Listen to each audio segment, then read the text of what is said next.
Los humanos trazamos el mapa de todos los rincones del planeta. Exploramos selvas y desiertos. Fuimos al espacio, pero solo hemos podido llegar a 11 kilómetros de profundidad de la superficie. Solo una 50ª parte del camino hacia el núcleo terrestre. Ahora estamos a punto de llegar más profundo. Haremos un viaje al corazón del planeta para alcanzar la última frontera, donde los árboles se abren camino a través de rocas para encontrar agua, donde formas extrañas de vida habitan ambientes mortales y se construyen rascacielos sobre la arena, donde las minas alcanzan el tamaño de una ciudad y donde fuerzas enormes siguen dándole forma a la Tierra. Acompañaremos a científicos, ingenieros y aventureros mientras investigan, exploran y desafían los misterios que yacen debajo. Viaje al centro de la Tierra. Para llegar al centro de la Tierra, hay que hacer un viaje de 6.437 kilómetros a través de los 3 distintos estratos subterráneos. El primero es la corteza terrestre, un estrato superficial y frágil que tiene 32 kilómetros de profundidad. Imagínense que la Tierra fuera un huevo cocido. Los continentes son 3 veces más delgados que la corteza de este huevo y la corteza oceánica es aproximadamente 10 veces más delgada. La corteza contiene muchas cosas en una profundidad relativamente somera.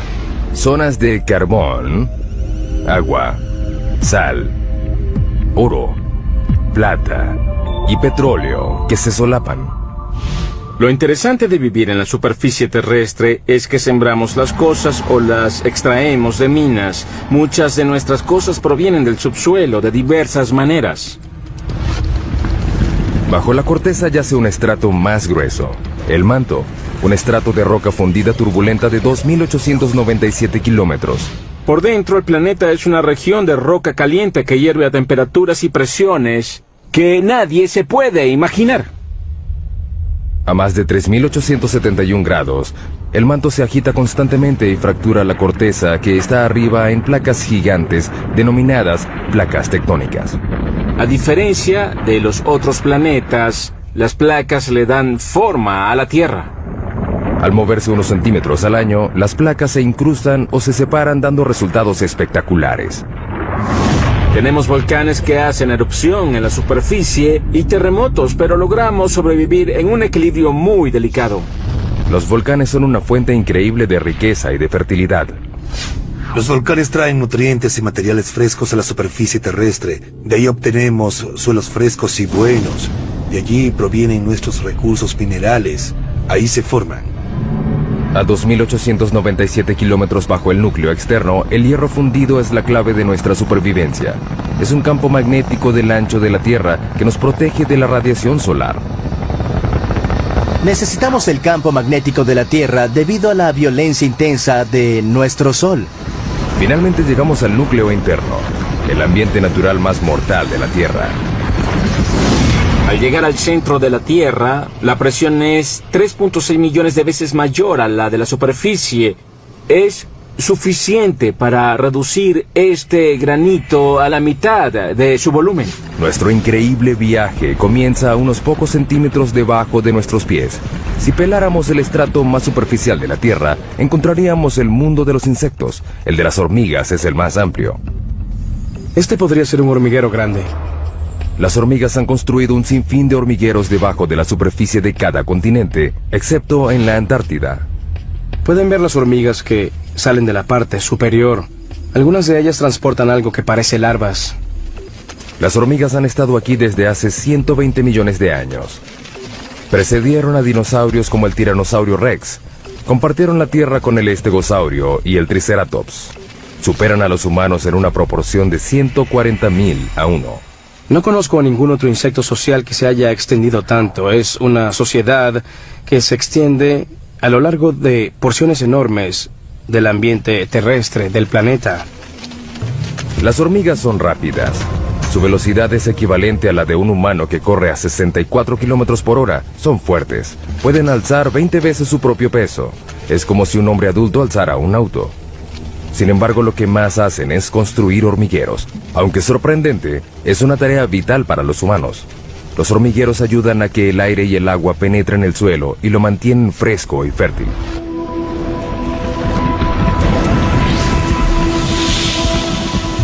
debajo de la zona de las hormigas, 2 metros bajo tierra. Londres, Inglaterra. A 2 metros bajo estas calles concurridas yacen las venas y arterias que transportan las necesidades de la vida moderna. 45.000 kilómetros de gasoductos, 30.500 kilómetros de cables eléctricos, 64.300 kilómetros de cloacas y el lugar de descanso final para millones de personas. La frase 2 metros bajo tierra se usa mucho para hablar de los fallecidos y enterrados, pero ¿de dónde proviene? Es una historia que data de 1665 en Londres. La ciudad sufría una epidemia de peste bubónica. En plena epidemia llegó a haber más de 7.000 muertos a la semana.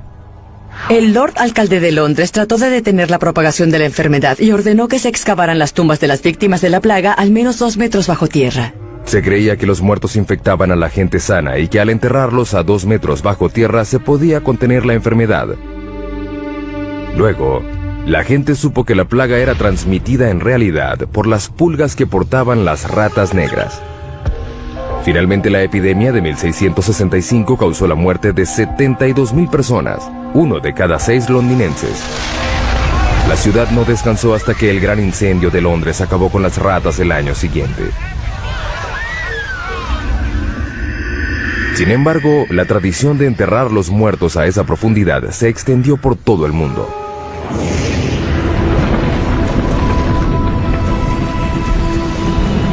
Seguimos bajando. Hemos dado otro pequeño paso en nuestro viaje al centro de la Tierra, 5 metros bajo tierra. Solo una criatura puede vivir a esta profundidad. En estos túneles habita el perro de la pradera, el animal excavador que habita más profundo en el mundo. Un animal que tiene un impacto sorprendente en nuestro ecosistema. Los adultos solo miden 30 centímetros de largo y pesan 1,5 kilos, pero son literalmente máquinas excavadoras bajo tierra. Excavan empujando la tierra con sus patas, pateándolo. También usan su cabeza como un martillo neumático. Es muy divertido. Las madrigueras tienen hasta 5 metros de profundidad y más de cientos de metros de longitud. Son más grandes que un campo de fútbol. Además son muy complejas. El diseño tiene un sistema sofisticado de aire acondicionado. Hay 2 entradas a diferentes alturas que crean un vacío parcial, que hace que el aire entre por la entrada más baja y salga por la más alta. Es un sistema de madriguera muy complicado. No creo que se haya encontrado otro animal que tenga un sistema de madriguera tan complicado como este. Estas pequeñas criaturas tienen una importancia increíble para otros animales. Muchos animales dependen de los perros de la pradera para su supervivencia. Por ejemplo, estas madrigueras tienen un efecto significativo en la manera como el agua y los nutrientes circulan a través del ecosistema de las praderas. Ese pasto es más nutritivo. Las praderas se benefician de la presencia de estos perros. Sus excavaciones le llevan aire al suelo y su excremento ayuda a fertilizarlo.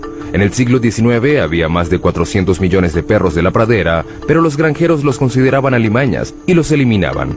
Hoy quedan menos de 100 millones. Es una mala noticia para las áreas donde habitan. No son realmente parte del sistema de las praderas como lo eran hace 200 años, porque no hay suficientes para que tengan el impacto que se necesita para atraer a los búhos de madriguera o al bisonte. Por un lado, no son animales en peligro de extinción, pero las praderas, como deberían ser y como fueron hace 150 años, sí están en peligro.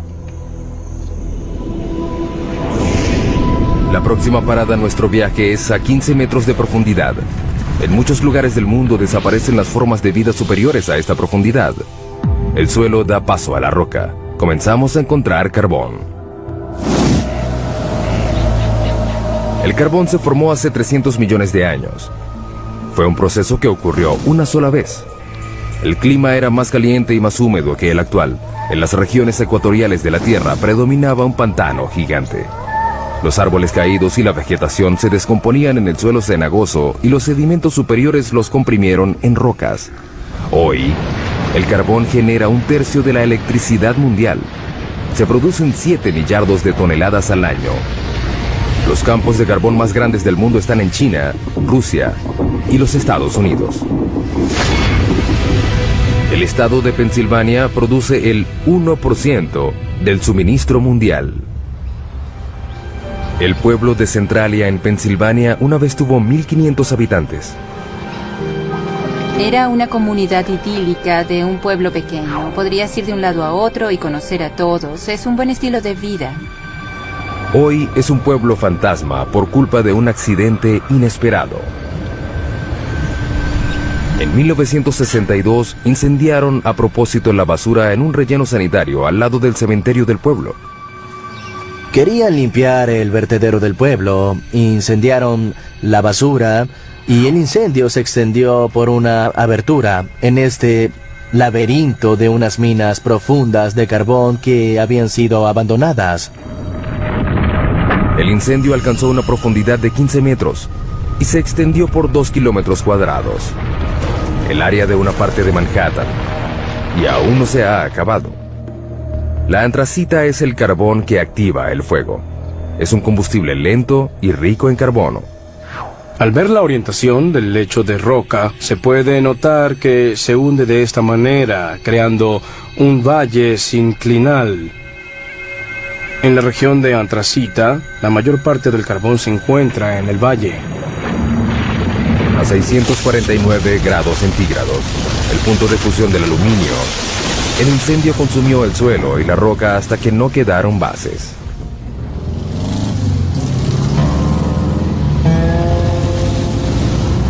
Lo que una vez fue la avenida Locust, la vía principal de Centralia, es en la actualidad una sección de una autopista rural. Es difícil imaginar que esto fue una vez el centro de un pueblo. En esta fotografía vemos cómo era Centralia antes. Estamos en lo que era la estación de servicio de John Codington. Ese árbol muerto de allá es el mismo de la fotografía. Las calles estaban llenas de casas, unas al lado de la otra. Todo eso desapareció, la naturaleza reclamó lo suyo y ya no queda casi nada del antiguo pueblo. Esta casa en la avenida Locust, enfrente de la estación de servicio, pertenecía a Bob Gadinsky. En 1977, mi esposa y yo adorábamos esta casa. Era una comunidad muy unida. Como ven, ya no queda nada más que un monte lleno de maleza. Con el pasar de los años, el incendio creció. Se hizo más fuerte y se avivó. Quemó el paisaje y chamuscó los árboles desde abajo. Aparte del calor y el humo, el fuego despidió un gas nocivo al igual que lo hace hoy en día. Monóxido y dióxido de carbono, sulfuro de hidrógeno y dióxido de azufre. No es recomendable que respires aquí porque estos gases están presentes. Cuando las calles comenzaron a desintegrarse, el gobierno federal entró en acción y en 1984 el Congreso financió la evacuación voluntaria. La mayoría de los ciudadanos de Centralia se mudaron para nunca volver. Era preocupante vivir sobre un desastre. Nos sentíamos atrapados y me preocupaba la seguridad de los niños. Por eso me fui tan pronto como pude. El incendio subterráneo ganó. De 15 a 150 metros de profundidad, el suelo ya dio paso a la roca. Esta es la zona de construcción, el estrato donde nacen los proyectos de construcción más grandes del mundo. Como los trenes subterráneos, hay 52 sistemas ferroviarios subterráneos en el mundo. El más largo está en Shanghái, China. 422 kilómetros de rieles, 55 kilómetros más largo que la ciudad de Nueva York. Sin embargo, el tren subterráneo más profundo del mundo está en San Petersburgo, Rusia, a 100 metros bajo tierra, la altura de la Estatua de la Libertad. Tradicionalmente los túneles se excavaban así o así. Ahora usan esto. La máquina perforadora de túneles, también conocida como MPT. Las MPT se usaron por primera vez en 1956 para excavar la cloaca del río Humber en Toronto. La máquina mide 122 metros de largo, su cabeza cortante mide 15 metros de diámetro y gira 3 veces por minuto para cortar la roca. Se usa un láser para mantener el rumbo. A medida que las MPT avanzan, se instalan anillos de acero y placas revestidoras de concreto. Las MPT son como fábricas móviles. Por el frente cortan la roca y por detrás dejan un túnel acabado. La MPT es el secreto tras alguno de los megatúneles del mundo, como el túnel de base del Gotardo, que comunica a Suiza con Italia a través de la cordillera más alta de Europa, los Alpes. El punto más profundo del Gotardo está a 2.438 metros, por debajo de los picos de las montañas. Se extiende a lo largo de 58 kilómetros. Es el túnel ferroviario más largo del mundo. La construcción comenzó en 1996. Se necesitaron 4 MPT para perforar 2 túneles paralelos de manera simultánea, de un extremo a otro, a través de 24 millones de toneladas de roca. Tardó 14 años. Finalmente, en octubre de 2010, se logró realizar la perforación final. Antes, los camiones tardaban 4 horas en ir de Zúrich, Suiza, a Milán, Italia. El túnel redujo la duración del trayecto en 90 minutos. Para los ingenieros que construyen túneles, la roca es una pesadilla que deben atravesar. Pero la roca también se utiliza para construir las bases de los edificios más altos del mundo. Nueva York, el hogar de los rascacielos más famosos y más antiguos del mundo. Para mantener en pie estos edificios colosales, los ingenieros anclaron las bases de los edificios al lecho de roca, construyeron una plataforma y construyeron encima de ella. De hecho, el horizonte de Manhattan refleja el estrato de roca que tiene debajo. El anclaje sostiene a la mayoría de los rascacielos, incluyendo el edificio más alto del mundo, el Burj Khalifa de Dubái, que mide 823 metros de altura y tiene bases de 50 metros de profundidad. Pero si no hay lecho de roca, ¿se puede construir un rascacielos? Es un desafío que debieron enfrentar los ingenieros de la próxima parada de nuestro viaje, a 114 metros de profundidad, debajo de uno de los edificios más altos del mundo, las Torres Petronas en Kuala Lumpur, Malasia. Es increíble que estas enormes torres de concreto y cristal estén sobre arena y no sobre roca. Hemos demostrado que se pueden construir casas en la arena con las técnicas de ingeniería adecuadas. La construcción comenzó en 1996. Se planificaron 2 edificios de 88 pisos y 457 metros de altura. Cada torre pesaría 300.000 toneladas aproximadamente. Al principio la idea era construir las bases en el lecho de roca, pero los topógrafos descubrieron que la roca bajo el lugar de construcción tenía pendientes pronunciadas. Era como un acantilado subterráneo de casi 183 metros. Si seguían construyendo, la mitad de las torres quedaría sobre el acantilado y la otra fuera de él. Un llamado al desastre. Si hubiéramos mantenido la posición original, ya no tendríamos torre. Se habría caído. El lugar de construcción era un área limitada en el centro de la ciudad. No había espacio para construir torres completamente sobre la roca. Decidieron más bien alejarlas del lecho de roca completamente. Eso implicaría que las bases tendrían que pasar por el suelo blando a un estrato de arena. Las bases se mantendrían en pie por fricción, la misma fuerza que mantiene un clavo en la madera. El clavo está arraigado a un pedazo de madera de la misma forma como estas pilas de fricción están clavadas en el suelo por debajo de la torre. El equipo de construcción puso manos a la obra. Debajo de cada torre hundieron 104 pilas a 4 metros de distancia entre sí. Era un bosque virtual de concreto y acero. Algunas de las pilas tienen 114 metros de profundidad. En 2011 son las bases más profundas de cualquier edificio en el mundo. La ingeniería subterránea logró lo imposible. 2 torres de 457 metros de altura construidas sobre arena. Desde hace mucho tiempo, los ingenieros han recurrido a la geología para guiarse en su trabajo, pero la geología puede ser impredecible. El término roca da la impresión de que es algo fuerte, pero no siempre es el caso. La roca puede ser muy antigua. Esta roca tiene 1.6 millardos de años. Pero también puede ser vulnerable a un elemento muy simple: el agua de lluvia. A lo largo de millones de años, el agua de lluvia que cae sobre la roca hace que se deforme y se agriete. Estas fracturas pueden ser enormes. Aquí hay una gigante que se extiende por toda esta roca. Finalmente, el agua crea cavernas en las rocas por las que llega a inmensos lagos y ríos subterráneos. Más abajo, el agua satura la roca como una esponja. De hecho, puede haber entre 5 y 10 océanos de agua dentro de las rocas de la Tierra. El 99% del agua dulce líquida del mundo yace en el subsuelo. Las reservas más grandes están en China, Rusia, África y Estados Unidos. El acuífero Ogallala es el más grande de Estados Unidos. Se extiende desde Nebraska hasta Texas. Abarca 450.650 kilómetros cuadrados, el área de Suecia, y alcanza 150 metros de profundidad. Pero en muchos lugares del mundo, el agua subterránea se está acabando. Esto quiere decir que la gente, los animales y las plantas deben ir cada vez más profundo para obtenerla.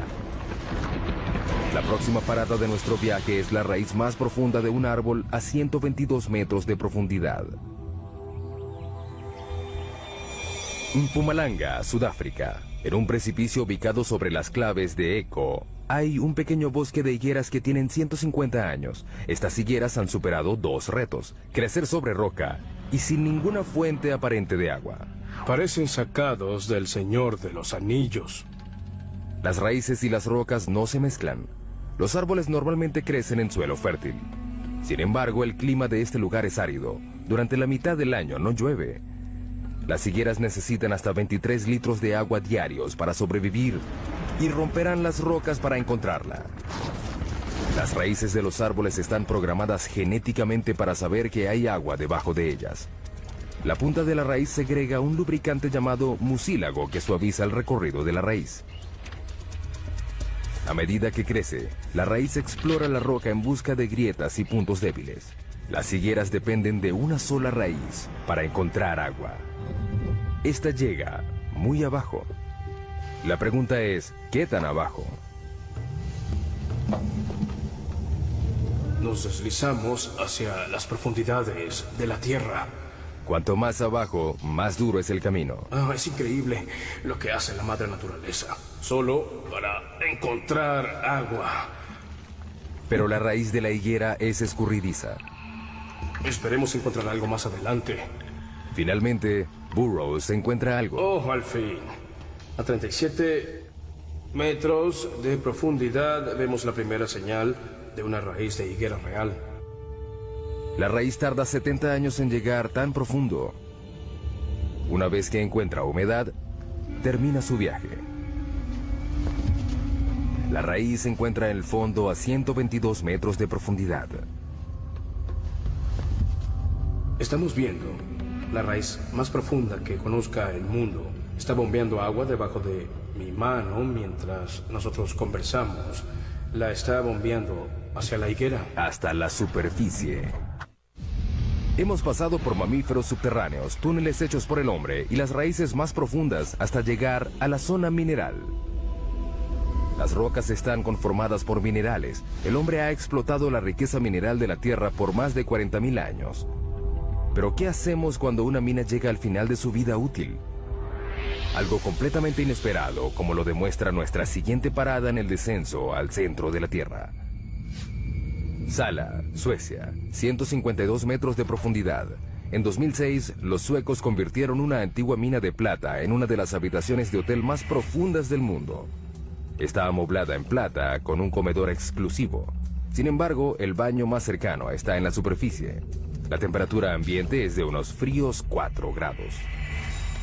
La mina de plata que aloja esta habitación fue clausurada en 1908. Durante 400 años, los mineros extrajeron 40.000 toneladas de roca, casi toda a mano.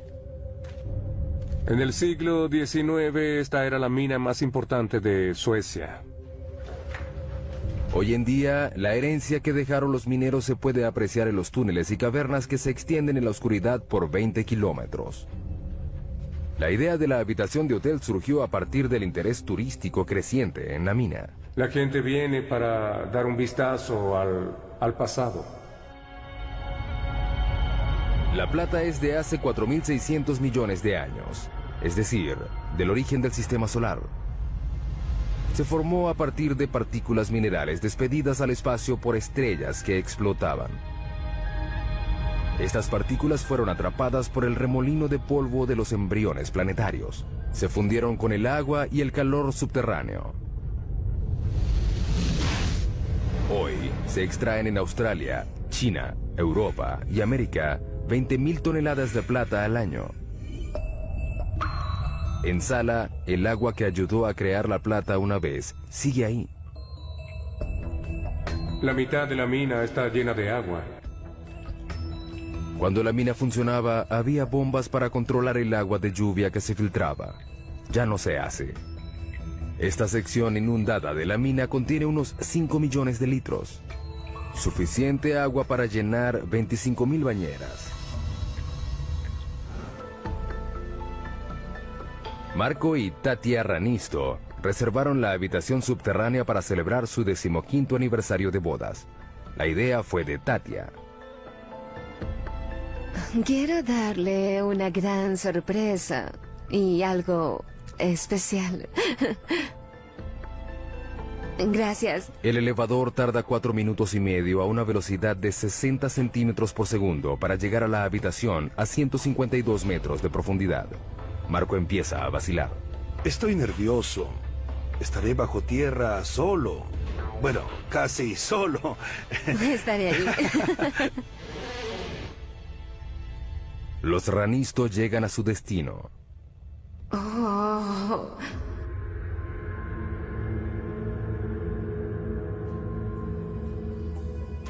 Puedo decir que es increíble.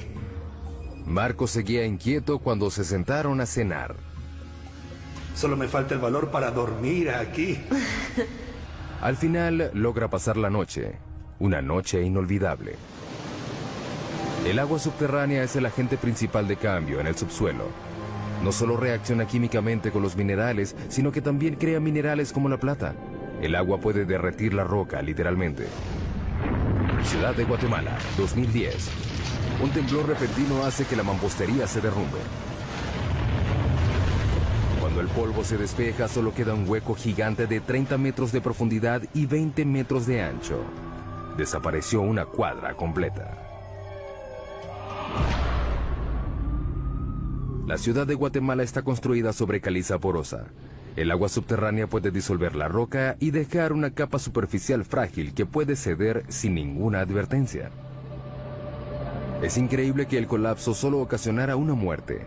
Sin embargo, fue la segunda dolina más grande en 3 años en esta ciudad. Las dolinas son aterradoras y a veces mortales. Sin embargo, algunas de ellas pueden proporcionar una gran cantidad de datos científicos. Próxima parada de nuestro viaje, también en América Latina. A 335 metros de profundidad. El Zacatón, México. Es una dolina llena de agua donde no hay lugar para la vida. Bajo esta superficie apacible no hay aire. Pero en este lugar vive una forma de vida, los microbios, y son muy extraños. Todas las bacterias y materia biológica deben sobrevivir en un ambiente anaeróbico que origina formas de vida extrañas. En 2006, la NASA envió un equipo a estudiar los microbios del Zacatón. El primer paso fue descubrir cómo era el interior de la dolina. No sabíamos cuán grande era, ni cómo era. Era algo completamente desconocido. Por eso llegaron con una nueva tecnología, un robot en forma de huevo, diseñado para llegar a donde las ondas no pueden. Lo llamaron Profundidad X. Puede ir en todas direcciones, hacia arriba, hacia abajo, a la izquierda, a la derecha. Puede girar y hacer cualquier movimiento necesario para abrirse camino a través de un ambiente tridimensional. Profundidad X mide 2 metros de ancho y 1,5 de profundidad. Es del tamaño de una moto de 4 ruedas. Lo que lo hace especial es que no se maneja a control remoto, se conduce solo. Una vez que desciende por debajo de la superficie, queda por su cuenta. Durante ese tiempo, debe tomar sus propias decisiones. Para ver, el robot cuenta con un sonar. Esta tecnología se desarrolló en el siglo XX para hacer rebotar ondas sonoras en las paredes y piso de la dolina. El robot crea constantemente en su memoria un mapa tridimensional actualizado como un murciélago que vuela en una cueva oscura. Profundidad X fue el primer robot en tener la capacidad de pensar por sí mismo. Bien sea crear el mapa, decidir tomar una muestra o regresar a la superficie, son decisiones que el robot debe tomar. Luego de sumergirse 50 veces, Profundidad X se conoce todos los rincones y ranuras. La gente se pierde en las cuevas y no sabe si está en la segunda o tercera intersección. Un robot con Profundidad X hace un buen trabajo al distinguir estas situaciones confusas, mejor que las personas en algunos casos. En poco tiempo, el Zacatón reveló sus secretos. Sabemos que es caliente, tal vez hay manantiales que alimentan el Zacatón. La sorpresa más grande fue el descubrimiento de 100 tipos de bacterias, incluyendo 6 nuevas especies de un microbio llamado Archaea, que tiene un estilo de vida extraño. Viven del azufre. Una de las arqueas tenía azufre en su organismo, metabolizaba el azufre del agua y lo utilizaba como una fuente de energía. El descubrimiento confirma que no todas las formas de vida requieren condiciones como las de la Tierra. Tal vez algún día un descendiente de Profundidad X haga un viaje al espacio. Veremos a estos exploradores ir a lugares donde la gente no puede llegar. A un lugar como la luna de Júpiter, Europa, en busca de vida similar en otro mundo. América Latina y México en particular están llenos de dolinas. La provincia de Yucatán tiene más de 3.000 dolinas. Algunas están llenas de agua y otras no, pero nada se compara a nuestra próxima parada. El abismo vertical más profundo del mundo. El sótano de las golondrinas.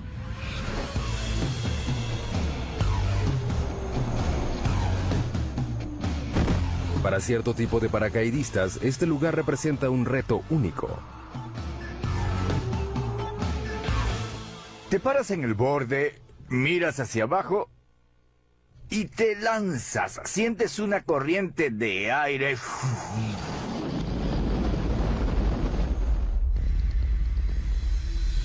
427 metros de profundidad, 38 metros de ancho en la parte superior.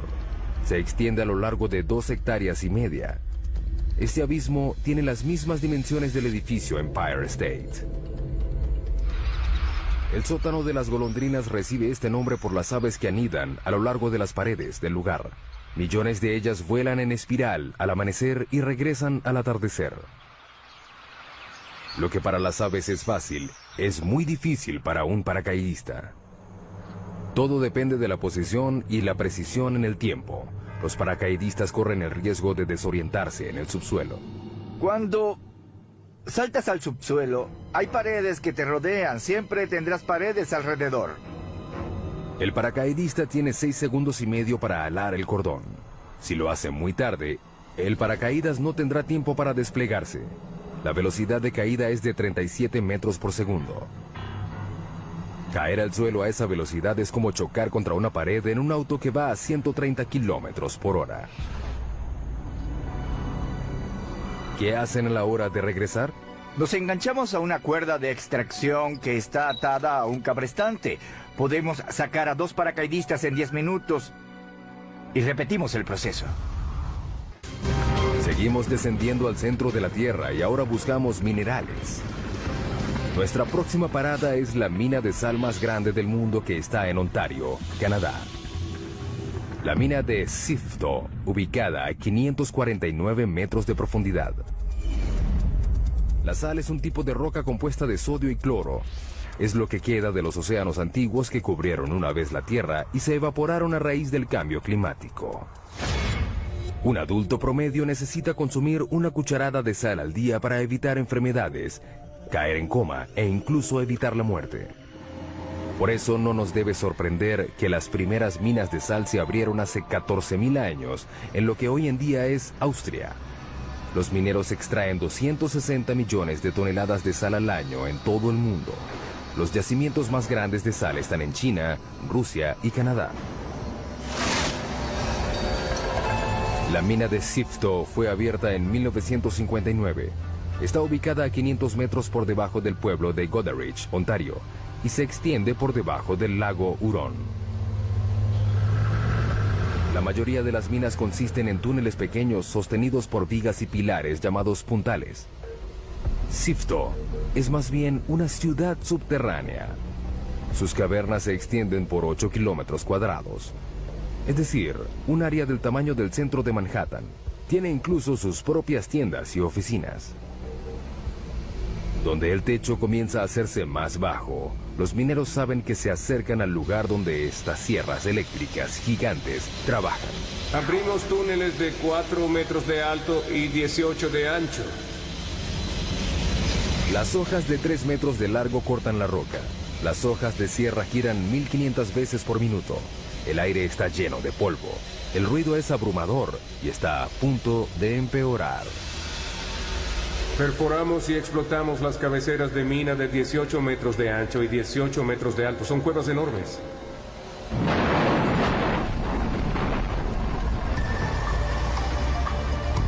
Camiones gigantes transportan la roca recién cortada a la mandíbula de un triturador hambriento. Los camiones descargan la roca a una velocidad de 10 veces por hora, 24 horas al día, 7 días por semana. En los 4 minutos que le toma al monstruo triturar la carga, pedazos de roca de 1/4 de tonelada se reducen a granos gruesos. La correa transportadora la lleva a compensación y descarga. Es un tanque grande que llena los baldes de sal que suben y bajan. Así sacamos la sal. Este gran tanque es de gran beneficio para nosotros. La tolva permite que todo el procedimiento se realice en el subsuelo. Se extraen entre 24 y 26 mil toneladas al día. Y podemos incluir más incluso. Esta mina produce diariamente suficiente sal para la mitad de la población mundial. Sifto cree que puede mantener esta producción durante otros 250 años.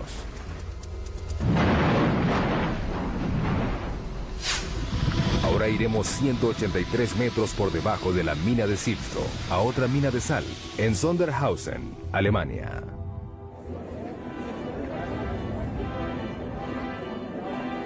En esta mina se realiza un evento deportivo muy extraño, el maratón más profundo del mundo. Correr bajo tierra, ¡qué locos! Correr en un maratón subterráneo es una experiencia muy diferente a correr en la superficie. No te sientes libre. En el bosque se siente el viento, pero en el subsuelo no. Las condiciones son extremas. Por ejemplo, la temperatura. Por cada 18 metros que bajas en la corteza, la temperatura sube 1 grado. La razón de esto se remonta a hace 4.600 millones de años, al origen de la Tierra. La mezcla de los remolinos de gases y de partículas que formaron el planeta tenía polvo cósmico radioactivo. Cuando se comprimió en roca, liberó su energía radioactiva como calor y aún lo hace. Trabajar en esas condiciones es muy difícil, pero correr es peor. A una profundidad de 732 metros, los atletas deben tolerar una temperatura de 27 grados. Hace mucho calor. Estamos cerca del infierno. 40% de humedad. El aire no es fresco. Ese es el mayor problema. Y un recorrido muy difícil. La carrera se realiza en un circuito irregular que sube y baja 213 metros en cada vuelta. Si te caes aquí abajo, puedes tener lesiones fuertes. A la velocidad promedio de un maratón, el pie pasa 0.2 de segundo en el suelo. Con la fatiga, el pie se queda más tiempo en el suelo. En la mina, cuanto más largo es el contacto, mayor será el riesgo. ¿Ves? Es muy resbaloso. Necesitamos zapatos con un buen perfil como este. Estos tienen un perfil alto, pero podría ser más alto. Necesitas unos zapatos de clavos. Con muchos. Es inevitable que este suelo traicionero tenga una víctima. No se sabe por qué los atletas corren el riesgo de competir en estas condiciones peligrosas. Si les preguntan, todos responden lo mismo. Por placer. Creo que es el maratón más difícil del mundo. ¿Quién puede decir que corrió en un maratón a 610 metros bajo tierra? Luego de pasar medio día bajo tierra, los atletas pueden regresar a la superficie. El calor húmedo, el aire seco y las demás condiciones difíciles son solo temporales. Sin embargo, para los 33 mineros chilenos no fue fácil salir en 2010, cuando el techo de uno de los túneles de la mina de cobre colapsó y quedaron atrapados a 732 metros. Los mineros tuvieron que soportar 27 grados centígrados, un aire tenso y lleno de polvo de roca, oscuridad y aislamiento. No sabían si lograrían salir. Tuvieron que perforar una roca volcánica dura llamada basalto para abrir el hoyo de rescate. Pero esta roca se caracteriza por sus deslizamientos súbitos. Con el temor de provocar otro colapso, equipos de todo el mundo llegaron a Chile a perforar el hoyo de rescate con la última tecnología. Fue un proceso muy lento. Luego de 69 días, los 33 mineros fueron rescatados, uno de los rescates mineros más grandes de la historia. Nos acercamos a los lugares más profundos a los que ha llegado el hombre. Este es el laboratorio científico más profundo del mundo. Hay mucho que hacer aquí. El observatorio Sudbury Neutrino, o Snow Lab, queda a 2 kilómetros por debajo de la región central de Ontario. Hay 2 experimentos en curso, uno que está en la etapa final de la puesta en marcha y otros 3 grandes experimentos que están en construcción. Los científicos de Snow Lab están buscando algo que solo se puede ver a 2 kilómetros de profundidad. Unas partículas diminutas de materia cósmica denominadas neutrinos. Son tan pequeñas que 200 cuatrillones de ellos cabrían en un grano de arena. 200 cuatrillones tiene 26 ceros. No es de sorprender que los neutrinos sean muy livianos. Son partículas increíblemente livianas que normalmente pasan inadvertidas por la Tierra. Los científicos descubrieron los neutrinos en 1956. Están por todo el universo. Para poder ver algo tan pequeño, hay que filtrar los rayos gamma, los rayos X y la radiación ultravioleta que bombardean continuamente la Tierra desde el espacio. Hay que probar que no haya radiación convencional que interfiera en las señales que estás esperando, y para ello se necesita mucha protección radiológica. Por eso el laboratorio está a esa profundidad. Estos rayos cósmicos imposibilitan las mediciones de los neutrinos, que son muy sensibles. Los 2 kilómetros de roca por encima de nuestro laboratorio reducen estos rayos cósmicos por un factor de 10 millones. Para encontrar algo tan pequeño como los neutrinos, se necesitan equipos muy grandes. Cuando buscas una partícula, tratas de aumentar las probabilidades de verlo. Los túneles y cámaras intercomunicados del Snow Lab se extienden por un área de 7.247 metros cuadrados. Es el tamaño de 6 piscinas olímpicas juntas. Parece una estación espacial y no un laboratorio subterráneo. La construcción del laboratorio tardó 18 años y costó aproximadamente $70 millones. Los neutrinos dejan una estela fugaz de luz cuando pasan a través de ciertas sustancias. Esta caverna una vez tuvo 60.000 toneladas de roca. Ahora aloja a esta esfera de 12 metros. La esfera contiene 757 litros de agua pesada. Es un tipo de agua natural que es más sensible a los neutrinos porque su peso molecular es mayor. El neutrino causa una reacción que genera luz. Esta luz reacciona con los fotodetectores. Así podemos descubrir su energía y su dirección. Es difícil llegar al laboratorio a esa profundidad. El elevador desciende a 640 metros por minuto. Luego hay que caminar un trecho de 1,5 kilómetros. La temperatura ambiente es de 27 grados. Es muy caliente por la presión que hay a esa profundidad. Alrededor de ellos la roca está presionada a 551 bares. 500 veces más que la presión de aire en la superficie. El reto para abrir el laboratorio fue crear un ambiente puro bajo tierra. Mantenemos las fuentes de polvo y contaminación al mínimo, limpiando constantemente. Al entrar, los científicos deben someterse a un proceso riguroso de descontaminación para eliminar el polvo que pudiera arruinar los delicados experimentos. Tenemos que quitarnos todo lo que llevamos puesto en la mina, ducharnos y ponernos ropa limpia que nunca haya estado expuesta a polvo de la mina. Aparte del polvo, la gente siempre despide desechos minúsculos por sí sola. 600.000 partículas de piel por hora. 100 hebras de cabello al día. Todo eso puede comprometer el trabajo del laboratorio. Una vez adentro, los científicos deben someterse a más procesos de limpieza y revisión. Hasta las cloacas del laboratorio están limpias. Tratamos todos los desechos del baño y todas nuestras aguas residuales que provienen de la lavandería y las regaderas. Tienen bacterias especiales que reducen los desechos de manera orgánica y ni siquiera huelen. Nos gusta pensar que tenemos los inodoros más profundos del mundo. Es una comodidad que les agradaría a los exploradores subterráneos de nuestra siguiente parada en el viaje al centro de la Tierra. La madre de todas las cuevas a 2 kilómetros de profundidad.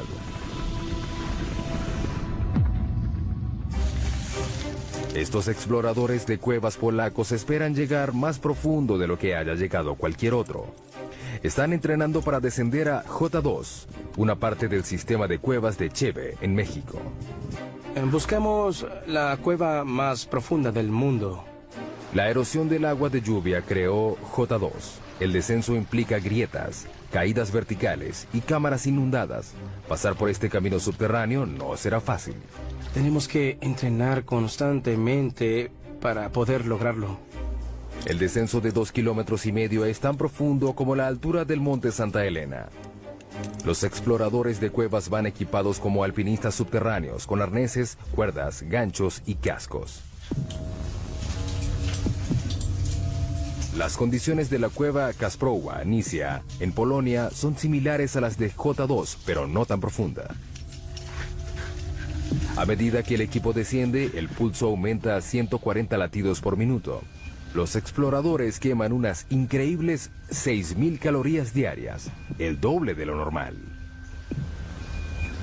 Hay que llevar mucha comida durante la exploración.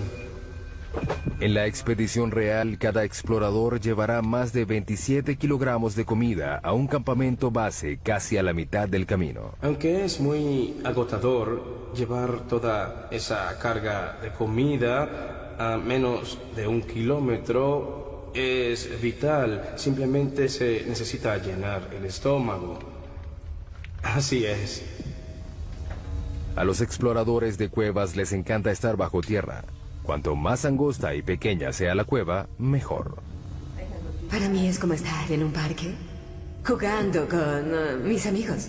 Pero la J2 real no es ningún juego para niños. Tiene pasadizos tan angostos que intimidan a los exploradores más expertos. Soy de baja estatura y no me va mal en lugares angostos, pero no voy a lugares así. Creo que no me gustaría. No me gustaría. Para analizar las grietas, los exploradores necesitan emplear toda su experiencia y sus habilidades. Si caes 20 centímetros más allá, te quedas atascado en la grieta. Sería fatal, porque los rescatistas no pueden llegar tan profundo.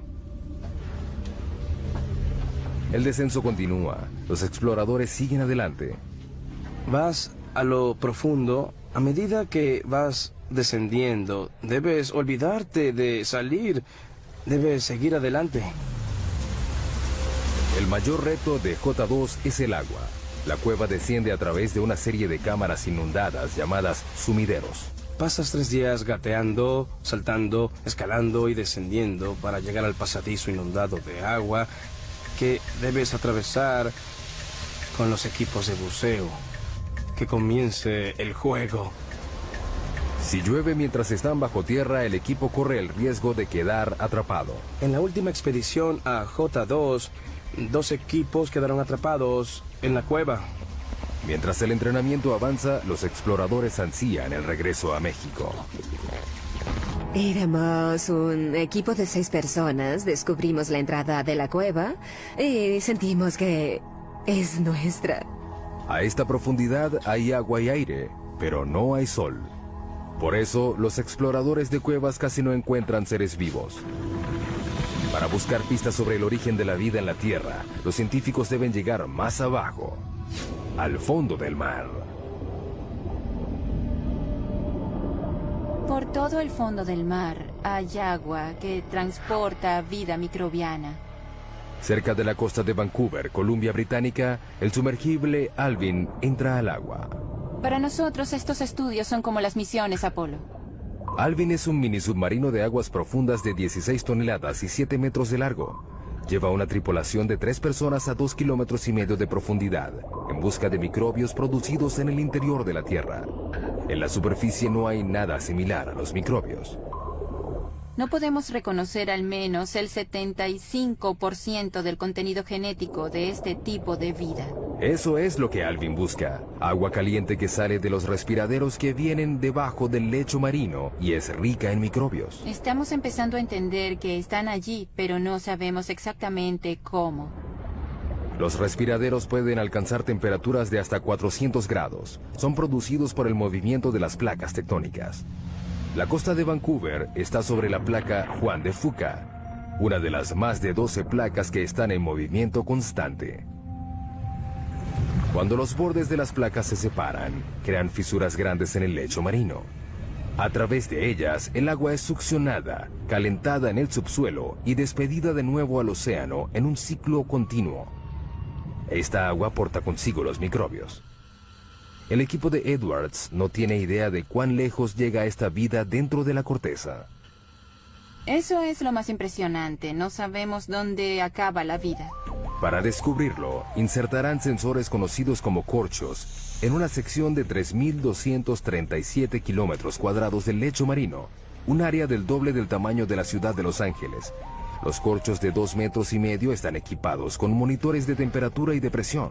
Se llevan a 457 metros por debajo del lecho marino, a un total de 3,2 kilómetros por debajo de la superficie. Los corchos rastrean el recorrido del agua caliente dentro de la corteza terrestre.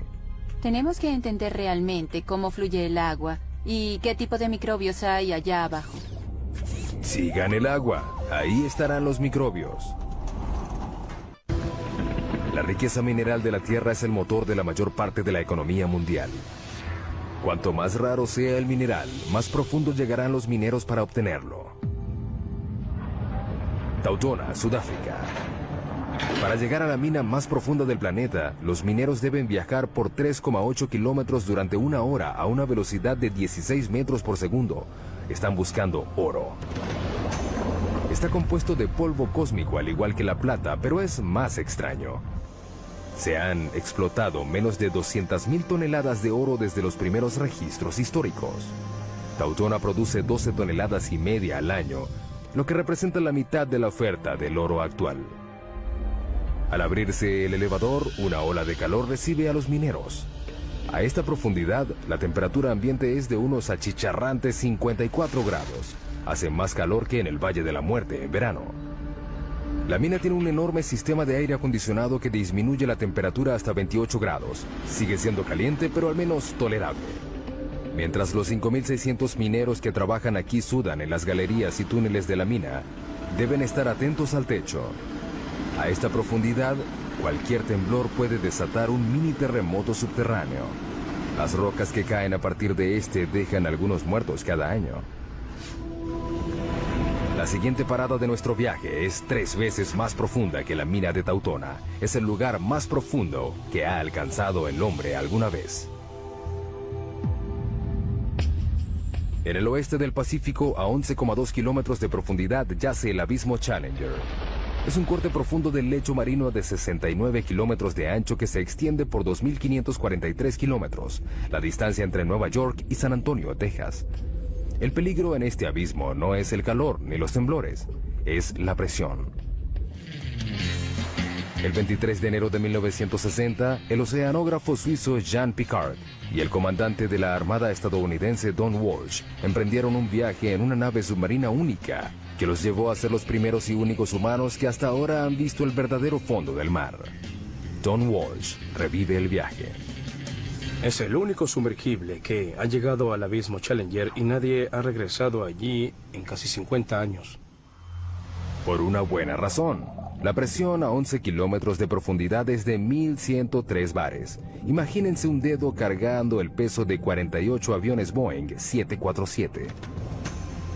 Para soportar ese peso, Piccard diseñó un sumergible llamado Trieste, de 15 metros de largo y 3,5 de diámetro. Pesaba 51 toneladas. Era del tamaño de un camión mediano y cargado. Para protegerse, la tripulación se sentó en una esfera de acero de 2 metros de diámetro que pesaba 16 toneladas. No había mucho espacio para estirar las piernas. Teníamos 481 litros para ambos. Ese es el tamaño de una nevera doméstica. No era algo malo, tomando en cuenta que el agua a esa profundidad estaba a 1 grado. La temperatura dentro del casco se aproximaba a la de una nevera doméstica también. Para poder flotar, el Trieste estaba suspendido de un flotador. Era una especie de globo submarino. A diferencia de los globos aéreos, el equipo no podía usar helio para este. Optaron por otra cosa. Todos sabemos que el petróleo es más liviano que el agua. Por eso el Trieste usaba gasolina. Se necesitaron 85.171 litros de gasolina para hacer flotar la nave. Suficiente gasolina para llenar los tanques de 500 autos. 8 de la mañana, hora cero. Comienza el descenso. Era un proceso lento y cauteloso. El tamaño y la posición de las ventanas de la cabina del Trieste dificultan la visión. Esta es la ventana principal. Es una pieza gruesa de 18 centímetros de plástico acrílico. Hay una escotilla del otro lado de la esfera que tiene una ventana más pequeña. También hay una ventana en el tubo de entrada. A 201 metros, el Trieste se sumerge en la oscuridad. Hasta aquí penetra la luz solar. Pero a los 914 metros, la naturaleza acude a ayudarlos. Lo único que ilumina el abismo es la bioluminiscencia de los animales y el plancton. Estos tienen fuentes de luz como las luciérnagas. Es como una nevada al revés. Transcurre otra hora. Luego ocurre un problema. Hubo un ruido fuerte a los 6 kilómetros. A 6 kilómetros bajo el agua, Walsh hace una prueba diagnóstica. Oímos el ruido y verificamos todos los medidores que teníamos. Todo parecía bien, así que seguimos el camino. Pero de repente vio algo. Miré a la ventana de la escotilla y vi una grieta así en la ventana. La tripulación está a 2 centímetros de una muerte segura. Si la ventana interior se hubiera roto, habríamos muerto de manera instantánea porque la presión a 6 kilómetros de profundidad es como 690 bares. La muerte habría sido inmediata, no nos habríamos enterado. Pero la ventana soporta. Deciden continuar. Luego de casi 5 horas, el Trieste llega finalmente al fondo. Walsh ve algo increíble. Antes de aterrizar, vimos un pez blanco. Los vertebrados no deberían sobrevivir a esta profundidad. Pero los acuanautas no pudieron seguir investigando. Cuando aterrizamos, levantamos una nube de sedimentos que se quedó ahí durante unos 20 minutos. El limo del lecho marino lo cegó. Era como estar en un vaso de leche. No tuvieron otra opción. No podíamos ver nada ni tomar fotos. No se despejaba, así que decidimos regresar a la superficie. Para que el Trieste pudiera regresar, Walsh controlaba el peso quitando el lastre.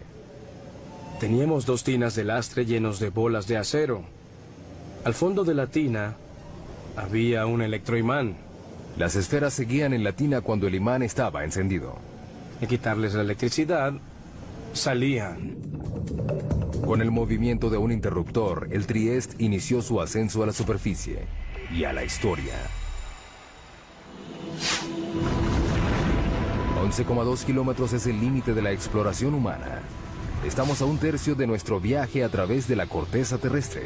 El hombre se retira y entran las máquinas. Todos los científicos usan herramientas que les permiten explorar sitios a donde no han llegado. Telescopios, microscopios, pero los geólogos tienen un problema particular. No les puedo decir que hay 30 centímetros por debajo del suelo en el que estamos parados porque no puedo ver a través de la roca. La solución parece obvia: perforar y mirar. Pero ese enfoque está minado de problemas. Península de Kola, noroeste de Rusia, 1989. En un lugar azotado por el viento y que rodea el círculo polar ártico, los científicos se embarcan en un plan ambicioso. A un alto costo se perforó un hoyo profundo para tratar de llegar al límite entre la corteza terrestre y el manto. Son 35 metros de profundidad. Para reducir la fricción, utilizaron un método de perforación nuevo. En vez de hacer girar toda la sarta, ahora solo gira la mecha bien lubricada, con lodo y aceite. A 6,4 kilómetros encontraron fósiles de plancton antiguo de 18 millones de años en un estado de preservación sorprendente. A 11 kilómetros encontraron roca de 4.400 millones de años. El zircón, el mineral más antiguo del planeta. Pero con cada metro que perforan, la temperatura aumenta. A los 12 kilómetros la temperatura alcanza 299 grados. La perforación se detiene de repente. La temperatura aumenta rápidamente a medida que entras al planeta. Cuando perforas hoyos muy profundos, el metal de tu taladro comienza a derretirse. Durante los 14 años siguientes se intentó reanudar la perforación, pero todo fracasó. No tenemos equipos ni los materiales que soporten las temperaturas y las presiones que hay a decenas de kilómetros de profundidad. El hoyo súper profundo fue abandonado en 2003. ¿Qué hacen los geólogos si no pueden perforar? Pues usan sus oídos. No vemos lo que hay dentro del planeta, lo escuchamos. Estos ecógrafos se conocen como sismógrafos y siguen los sonidos hechos por el movimiento de las rocas en el subsuelo. Literalmente escuchan los terremotos. En promedio, hay un terremoto de magnitud 6 o más cada 3 días. Hace que todo el planeta tiemble. Las vibraciones cambian según la densidad de la roca. Estos son datos que los geólogos pueden leer. Hemos podido crear imágenes tridimensionales de todo el planeta mediante el seguimiento de miles de sismos hechos con miles de sismógrafos durante muchos años. Todo el mundo depende de los recursos que están bajo nuestros pies. La próxima parada de nuestro viaje es en el campo petrolero más profundo de los Estados Unidos, a 11,2 kilómetros por debajo del Golfo de México. Cuando están en operación, más de 6.000 plataformas petroleras explotan las costas de Texas y de Luisiana con la capacidad de suministrar el 25% del petróleo estadounidense. Pero no es fácil de encontrar. Está a 1,5 kilómetros bajo el agua y a 10 kilómetros dentro de la roca. A medida que se va dificultando el hallazgo de petróleo y gas, se van perforando hoyos cada vez más profundos en aguas cada vez más profundas. Se está desarrollando una revolución en la perforación en aguas profundas en las costas de Egipto, África Occidental, Brasil y el Golfo. Es impresionante que tengamos la tecnología para perforar tan profundo. Pero la tecnología tiene limitaciones. En la primavera de 2010, una plataforma llamada Deepwater Horizon perforaba un pozo relativamente somero de 7 kilómetros de profundidad en el campo Macondo, a 80 kilómetros de la costa de Luisiana. 20 de abril, 10 de la noche, la plataforma es sacudida por una explosión. A 56 kilómetros de distancia se avista una bola de fuego. Mueren 11 trabajadores petroleros y hay 17 heridos. En el lecho marino a 1,5 kilómetros, el cabezal de pozo roto descarga hasta 60.000 barriles de petróleo diarios. Un barril tiene 159 litros. Es como 450 camiones cisterna al mar. Aproximadamente se derramaron 5 millones de barriles de petróleo. Ha sido el peor derrame petrolero en Estados Unidos. ¿Pero qué fue lo que sucedió? Deepwater Horizon ya había perforado pozos a 11 kilómetros del fondo del campo petrolero del Golfo durante el otoño anterior en otro lugar. En comparación, la perforación en Macondo era casi rutinaria, pero las apariencias engañan.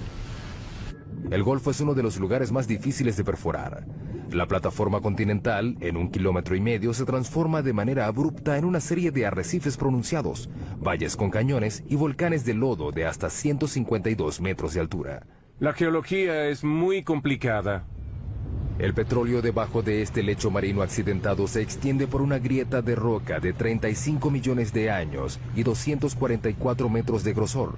Está atrapado bajo una presión enorme, 100.000 veces mayor a la superficie. El peso de la roca superior presiona hacia abajo. Eso aumenta muchísimo las presiones en el fondo del pozo. Además de la presión, los perforadores se pueden encontrar con bolsillos potencialmente peligrosos de gas metano congelado, conocidos como hidratos. Si perforas uno por accidente, puede ser un gran problema. Al calentarse por la fricción de la perforación, el metano explota en el pozo y libera cantidades enormes de volumen de petróleo. Muchos investigadores le atribuyen la causa de la tragedia del Deepwater Horizon a un bolsillo de metano congelado. La tecnología convencional de barrido no siempre puede identificar estos bolsillos. Es un desafío para la exploración petrolera. La gente no sabe cuánto porque es muy difícil crear la imagen sísmica. Ahora despliegan una nueva generación de sensores de lecho marino para ayudar a detectar el gas congelado antes de que se convierta en una amenaza. Lo lanzamos al agua por un lado del barco y dejamos que se hunda hasta el fondo del mar con un ancla de concreto pesado. Se queda allí durante varios días o varios meses. A diferencia de los sismógrafos convencionales, este sensor de lecho marino no mide las ondas sonoras generadas por el movimiento de las placas tectónicas de la Tierra, sino que detecta la electricidad. Medimos las propiedades electromagnéticas del lecho marino y su conductividad eléctrica. La electricidad proviene del campo magnético de la Tierra. Cuando encuentra radiación solar en la atmósfera superior, genera una corriente global dentro de la corteza que alcanza el núcleo externo. Sin embargo, es débil. Medimos menos de 1 nanovoltio en el lecho marino. Las señales que nos interesan son pequeñas. La corriente fluye a través de distintas rocas según la facilidad que tengan estas de conducir o resistir la electricidad. Mediante la medición de esta corriente, los sensores proporcionan una imagen más detallada de lo que hay dentro de la roca. Además, distingue un buen conductor eléctrico como el agua y uno malo como el petróleo. Esto es bueno porque evitas perder el tiempo perforando un pozo de agua salada que te cuesta $100 millones. Igual que el petróleo, los hidratos de metano son malos conductores, pero existen a profundidades someras por debajo del lecho marino. Para encontrarlos, hay que darles una descarga eléctrica a la Tierra.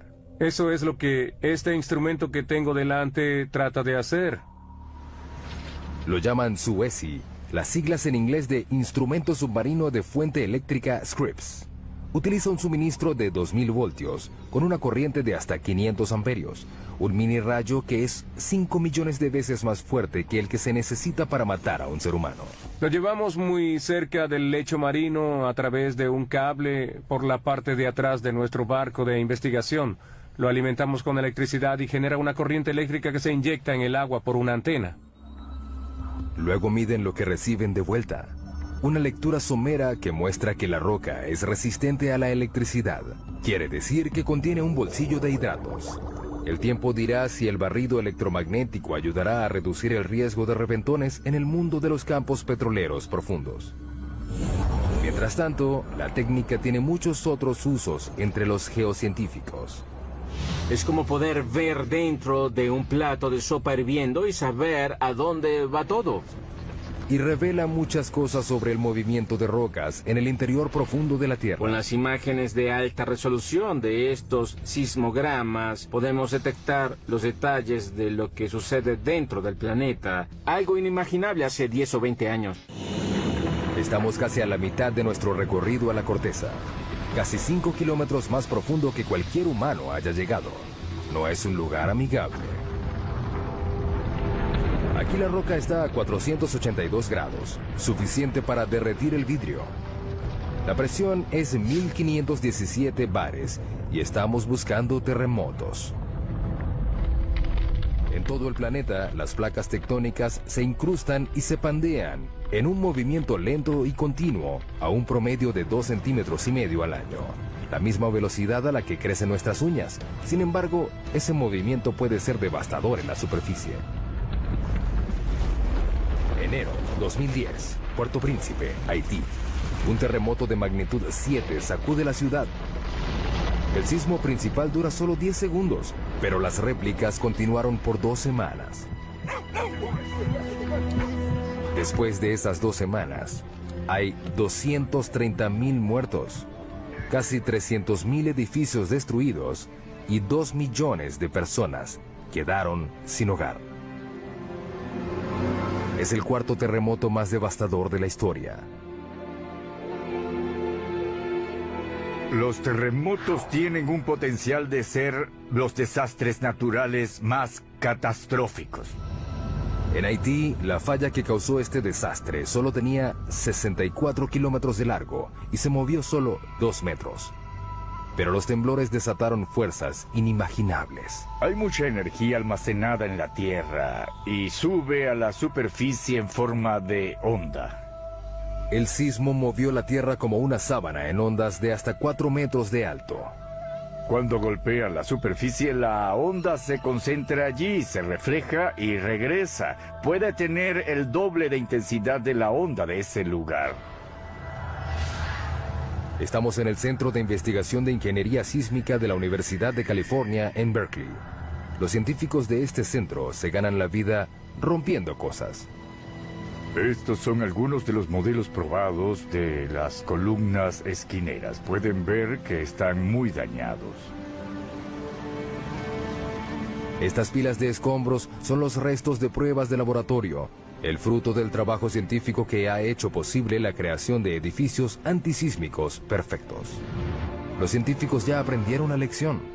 Si un terremoto ocurre en un lugar, volverá a ocurrir. No es cuestión de si ocurre, sino de cuándo. En California tenemos la mala suerte de tener terremotos con bastante frecuencia. Sin embargo, eso nos hace prepararnos. Las únicas opciones son mudarse o construir edificaciones más seguras. Debemos prepararnos mejor para un terremoto mediante mejoras de normas de diseño. Durante un terremoto el movimiento más peligroso no es el vertical, sino el horizontal. Este ingeniero trabaja en un diseño que hace las paredes más resistentes a los movimientos horizontales mortales que derriban los edificios. Creamos este tipo de conexión que puede transferir cargas laterales. Estas paredes están unidas por placas de acero que soportan la tensión. Las placas se pueden romper sin que la pared completa colapse. Las paredes están hechas con una mezcla de concreto y fibra, que las hace más flexibles y menos quebradizas. Están diseñadas para que se dañen. El equipo de Berkeley usa una variedad de equipos para someter a los nuevos diseños a un proceso lento de destrucción. Ese bloque de concreto inmenso mide 8 metros y medio de largo por 8 de alto. Pesa 300 toneladas. Hay mucha energía latente encerrada en esa masa. Cuando estos 4 martillos hidráulicos enormes empujan el bloque, le transfieren la energía a la estructura que se está probando. En este caso, se prueba un armazón de columnas y vigas similar al de un rascacielos. Nadie sabe cómo responderá la estructura. Es la primera vez que probamos algo de este modo. El objetivo es llevar la estructura al límite. El edificio se inclina en una dirección y las vigas rotan en sentido contrario a las columnas. El acero se pandeó, pero el armazón sobrevivió. Es un inicio prometedor para el diseño. Pero la única manera de asegurarse de que una estructura soportará un terremoto es creando uno. Esta es la mesa de temblores. La mesa de temblores nos permite crear un terremoto cuando queramos. Como su nombre lo indica, las mesas de temblores crean temblores a escala real, que sacuden edificaciones a escala real. Podemos simular 6 componentes del movimiento. La mesa puede mover la edificación hacia adelante y hacia atrás, hacia arriba y hacia abajo o hacia los lados para recrear lo que sucede. El objetivo no es analizar por qué se caen los edificios, sino por qué permanecen de pie. Una de las cosas que queremos predecir es cuándo una estructura colapsará completamente y cuándo colapsará solo de manera parcial. Los terremotos han matado a millones de personas, pero el movimiento tectónico que los ocasiona también forma parte de un ciclo global que es vital para la salud del planeta Tierra. La vida humana no habría evolucionado si no fuera por la tectónica de placas. Sin la tectónica de placas tendríamos un solo océano gigante en la superficie y no tendríamos ningún animal terrestre. El ciclo de creación de la superficie terrestre voltea virtualmente la Tierra. Esto es una amonita, un fósil que vivió en el fondo del océano. Lo impresionante de esta roca es que proviene de la base del monte Everest. Lo más impresionante de todo esto son las fuerzas que la trajeron a la parte de arriba del planeta, que debieron ser enormes e increíbles. La fuente de estas fuerzas yace aún más profunda que las placas tectónicas. Nuestra próxima parada en el viaje al centro de la Tierra. A 35 kilómetros de profundidad entramos al manto, una vasta región de 2.897 kilómetros, que contiene el 70% de la masa del planeta. Aquí la temperatura y la presión compiten para decidir cuál de las dos cambiará más a la roca. A 56 kilómetros de profundidad, la presión es 16.500 veces mayor a la de la superficie, más de lo que un humano puede soportar. Esta cámara a alta presión ilustra el impacto de una presión tan alta en un cuerpo humano desprotegido. La respiración se hace imposible rápidamente porque los pulmones colapsan y las costillas hacen una implosión. Solo 3 kilómetros más abajo, a 59 kilómetros, la presión aplasta y pulveriza nuestro cráneo. Pero la temperatura también aumenta gracias a la liberación de energía radioactiva en el manto. A 982 grados, el calor es suficiente para empezar a derretir la roca. Esta comienza a convertirse en algo llamado magma. El magma es lo que ocurre cuando la roca alcanza su temperatura de fusión y pasa de estado sólido a líquido. Puede fluir por largas distancias y luego es forzada a salir a la superficie terrestre. A medida que se filtra hacia arriba, el magma se mezcla con una variedad de sustancias que lo hacen más volátil. El magma es una combinación fascinante de roca fundida y gases disueltos como agua y dióxido de carbono. Justo debajo de la superficie, el magma se acumula en esos vacíos en la roca que los científicos denominan cámaras. La cámara más profunda que se haya detectado está a 34 kilómetros por debajo de Oahu, Hawái. La mayoría está a 10 kilómetros de profundidad.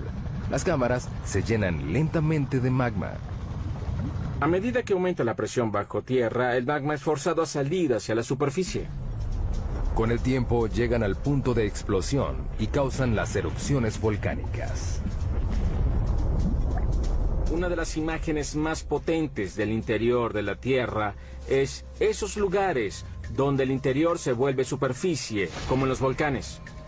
500 millones de personas en todo el mundo viven cerca de un volcán. Una sola erupción puede resultar catastrófica. Los volcanes pueden borrar en un momento lo que ha tomado decenas de millones de años en crearse. Las erupciones ocurren sin advertencia, su temperatura es mayor a 500 grados y son prácticamente indetenibles. Abril 2010. El volcán Eyjafjall hace erupción en Islandia. Liberó 99 millones de metros cúbicos de ceniza volcánica, suficiente ceniza para llenar 40.000 piscinas olímpicas. Una nube de cenizas de 9 kilómetros de alto se liberó. Se esparció por 1.800.000 kilómetros cuadrados, un área más grande que Alaska. La erupción hizo que se suspendieran los vuelos en el hemisferio norte durante 6 días que dejaron varados a más de 1 millón de pasajeros diarios. Los servicios normales tardaron un mes en reanudarse. En nuestro viaje al centro de la Tierra, nos acercamos al núcleo externo, una zona de 2.100 kilómetros de hierro fundido, atrapado entre el manto y el núcleo interno sólido. Para llegar aquí, hemos viajado a través de agua y roca, combatido con la temperatura y la presión, y revelado los secretos subterráneos que le dan forma a nuestras vidas. Pero nos queda un misterio por resolver. ¿Qué hace que la Tierra sea magnética? El campo magnético de la Tierra se extiende por 72.400 kilómetros en el espacio. Este protege al planeta de la fuerza completa de la radiación solar. Una sola erupción solar que dure 2 horas esparce 10.000 millones de toneladas de partículas radioactivas. Son suficientes para darle electricidad a Estados Unidos durante 10.000 años, o para evaporar nuestra atmósfera. Sin el campo magnético que las desvía, las partículas solares extinguirían la vida en la Tierra. Necesitamos el campo magnético de la Tierra debido a la intensa violencia de nuestro Sol.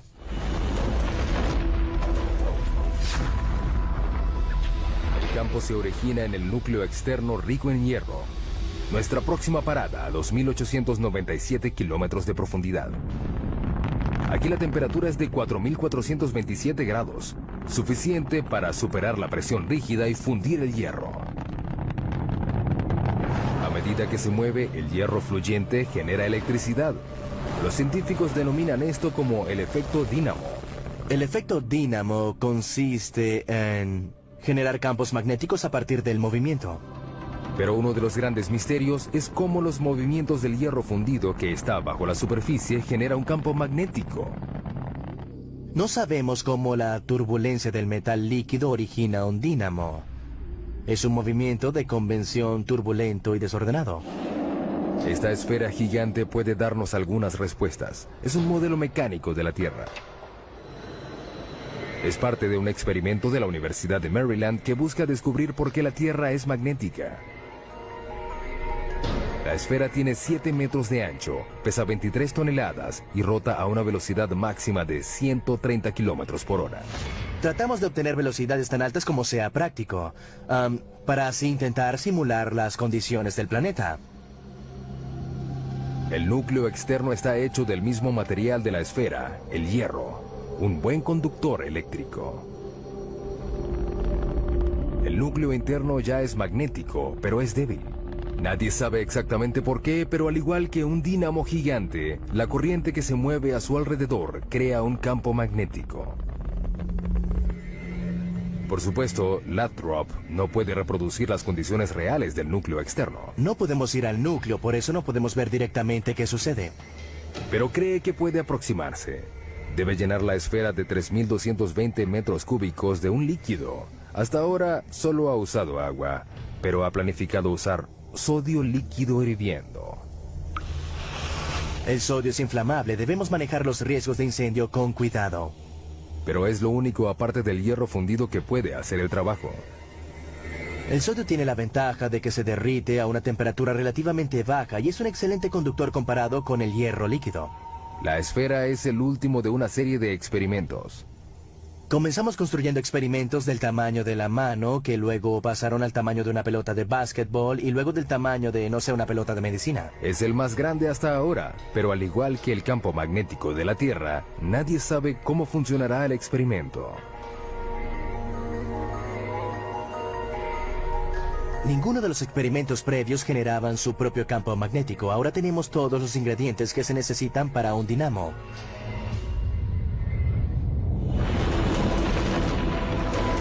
Casi 6.400 kilómetros de profundidad, llegamos al final de nuestro viaje, el núcleo terrestre. Es una masa de hierro de 2.400 kilómetros de ancho y un área superficial un poco mayor a la de América del Sur.